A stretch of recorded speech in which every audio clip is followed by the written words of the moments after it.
Hej, jeg hedder Mads, og sammen med 17 andre kunsthistorikere, der står jeg for Amaze op på Northside Festival. Og vi blev kontaktet af Northside Festival for snart 1,5 år siden, om ikke vi ville være med til at lave noget kunst på festivalen. Og det ville vi gerne, så vi var 18, der satte os sammen og begyndte at arbejde på det projekt. Og i år er det så blevet til Amaze.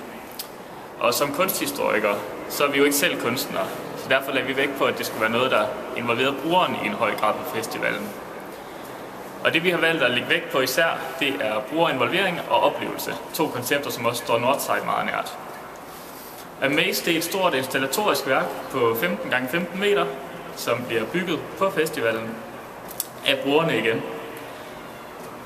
Og det kræver ikke nogen forudgående kendskab til kunst at være ind og komme med som bruger og bygge på den her installation.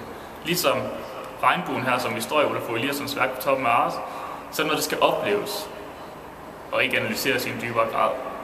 Men udover at være en installation, så er det også et processuelt værk. Det er processen, det kommer ind på. Så derfor er det noget, der kan opleves under hele festivalen, og ikke kun når det står færdigt. Og det, der skal ske den første dag, det er, at alle rammerne omkring selve installationen, det bliver bygget. Og det der er, det er, at der står nogle kæmpe trekantede trærammer, som i løbet af festivalens første dag vil blive fyldt op med sejl, som gæsterne kan komme ind og male. Og alle kan komme ind og male, tegne eller skrive på et af de her sejl, som så vil blive hængt op løbende, og danne en kæmpe collage, som man kunne se fra hele festivalspladsen. Og tæt på, at man så kunne se den enkelte brugers værk, og langt væk fra, ved de her store trekanter stod som collage, der spiller op imod hinanden. På anden dagen, der skal der bygges en kæmpe selve installation i midten af værket. Og det foregår ved, at der på forhånd er gravet nogle pæle ned i et kvadratisk mønster, som man lige stille skal bygge en labyrint ud om. Og det gør man ved forskellige materialer, der bliver frigivet i løbet af dagen. Og det er alt fra vandslanger til ølkasser til kunstgræs til almindeligt træ selvfølgelig. Alle mulige skøre materialer.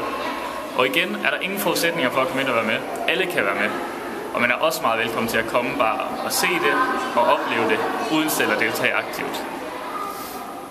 På søndagen, der står det hele færdigt, og det skulle gerne repræsentere den energi og kreativitet, som Northsides gæster de genererer.